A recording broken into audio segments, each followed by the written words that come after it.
Welcome to my new calculus channel. My name is John Gabriel. And in this video I'm going to talk about the topic of journals and whether they are still relevant or not. In recent days, in fact, and also in recent weeks, I've been invited to write research articles for some mathematical and scientific journals. I refused 2 of those journals, and the very last one I also rejected just recently. But let's just go over the last conversation I had with one of the journal editors and see why journals are no longer relevant. Let's begin. So I was recently invited to submit a research article to a journal called Mathematical Science, which is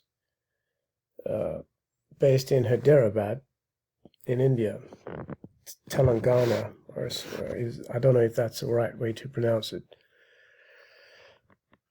So the message was an invitation on LinkedIn, and the editor writes, "I'm writing to invite you for publishing your research on mathematics with our journal. Kindly let me know if you're interested."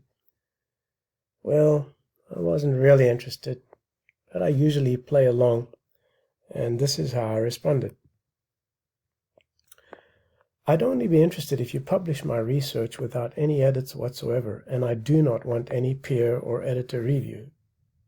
Simply because, in order for others to review my research, they would have to, at the very least, be equal to me in intelligence. I have no equals. If these terms are acceptable, I am ready to submit the first article." And I was thinking about submitting the first constructive proof of the mean value theorem as a start. And of course, I'm really just stating this because I was going to create a new article, actually create a new video and revise an old article I had written on this, which I had already put out there on the web, especially on sci.math and in my YouTube channel and on my Google Drive, where I have a lot of articles. And very few mainstream academics had the honesty and the sincerity and openness to actually compliment me on this groundbreaking proof of the mean value theorem, never before realized. You see, Newton and Leibniz discovered the fundamental theorem purely by accident. They didn't know what they were doing. They didn't even know what they were doing with the derivative. After all, your ubiquitous derivative definition in mainstream calculus is a load of rubbish. It's completely flawed, and your entire theory of limits is also flawed because of many reasons, but the main one being that there is no such thing as a real number. In fact, there is no such thing as an irrational number. So pi and square root 2, they're symbols for incommensurable magnitudes. And no, you idiotic morons, an incommensurable magnitude is not just another name for an irrational number as you think. A number is, by definition, and I have defined it that way, it is by definition the measure of a magnitude. By the way, I don't give a crap what you think, but that's really what Euclid was trying to do. And he didn't say it in so many words. However, that is what he was thinking, and that is what he attempted to write down. Okay? So you'd have to read my articles on LinkedIn on how we got number to understand for the first time in your miserable life what a number actually means. No one after Euclid and before me understood that. And no one was able to prove the mean value theorem. Not even in a non-constructive way. In fact, mainstream academia realized an unremarkable fact about the mean value theorem, which, according to the Encyclopedia Britannica, could only be proved using the deep properties of real numbers. I laugh at that. It's especially funny because there is no such thing as a real number. And the topic of real analysis deals with a non-existent mathematical object. That is namely called the real number. So the editor responded as follows: we cannot publish any article without peer review process, as this is a standard format of publication. I would be glad to publish a manuscript if you agree to undergo a review process. I instantly said, not interested, your loss. You may ask, why do I refuse? Well, let's go over some of the reasons. First of all, as you can see, the editor didn't pay much attention to what I told him. Perhaps he thought I was joking with him. Who knows, and who cares? There have been 2 other requests from journals which I've turned down, citing the same reasons. And the ones which many years ago I applied to publish in rejected my research.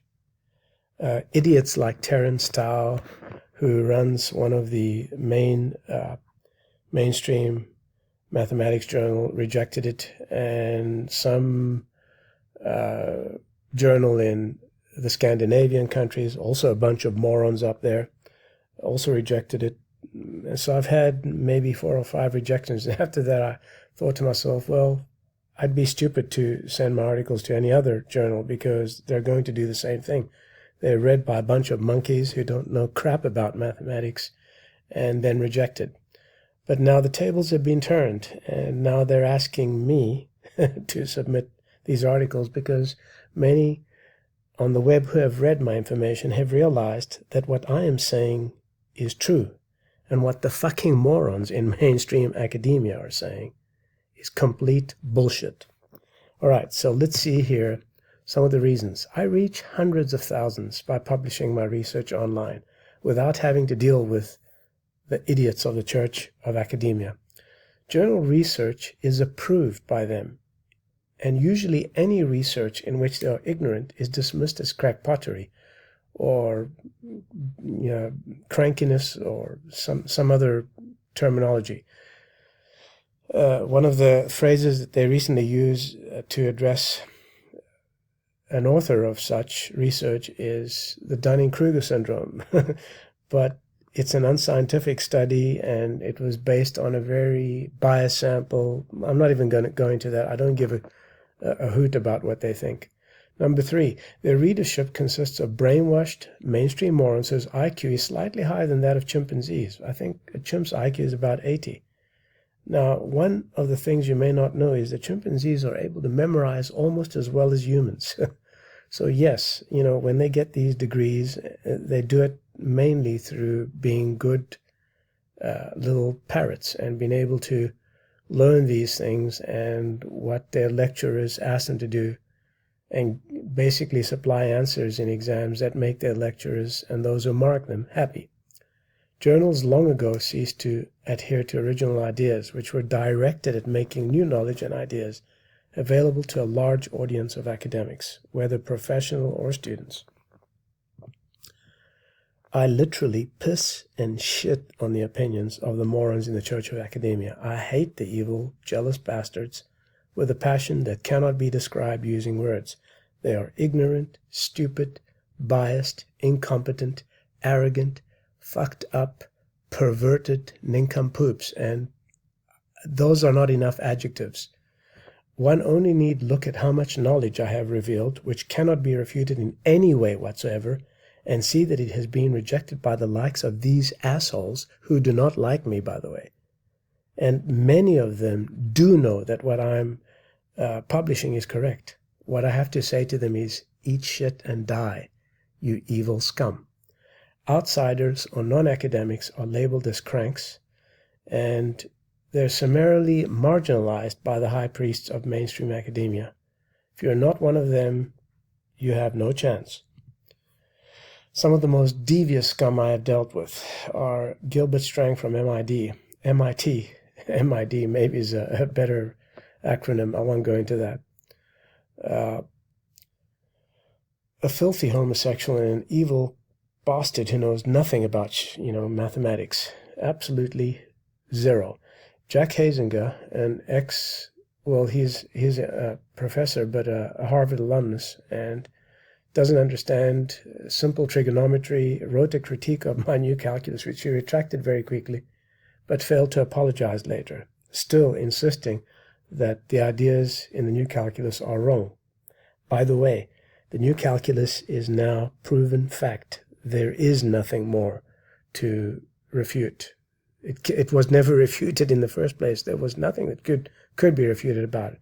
And poor David Joyce, a Clark professor, this poor idiot can't even understand the most basic mathematics. Essentially, they are all the same worthless filth. One only need to visit sci.math or Math Stack Exchange or any one of the many other pathetic forums on the web to see how many morons one finds in the Church of Academia.